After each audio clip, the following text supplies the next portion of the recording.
Good morning, class. I'm going to go over some few key points for your dodecahedron design. Remember, this dodecahedron design is going to be a self-portrait of who you are, okay, and your personality. Here are some samples of how it can be done, but ours is a little bit different because, remember, it's got a reflection of who you are and your character. So here's one design that's using an X-Acto knife to cut out the shapes in each individual pentagon. There's another one. Okay, the dodecahedron can also be made out of different mediums. This one's made out of charcoal, and this one's made out of steel. Okay, remember, a couple of days ago, I asked you to download a template or outline it. If you haven't done so, make sure you get that done before you begin. I know the instruction on here says to print this page.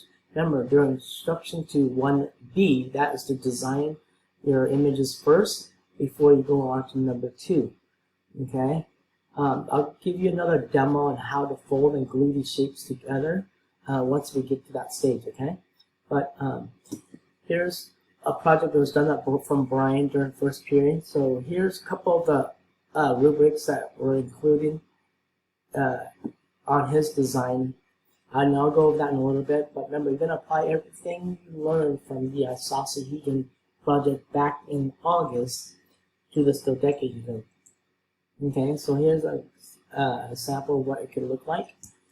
And, okay, so the criteria for this project, you have to have one side that includes an image of you, one side that includes a college you'd like to attend, one side must include your favorite colors.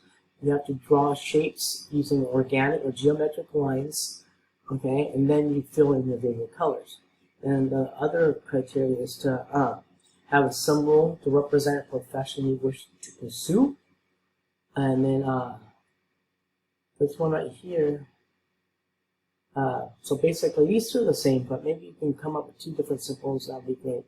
And then this one right here is your second dodecahedron. Remember, you're required to do 2. The project's worth 150 points. So the second one is for a special person. Remember, just include primary colors, secondary colors, image or symbol why this person is special. So if you think about this person, what's one symbol that comes to your mind? Okay, and then you're going to include that symbol to any one of the 10 sides. And then the other one is favorite quote or phrase you hear this person say. All right, good luck. If you have any questions, feel free to email me.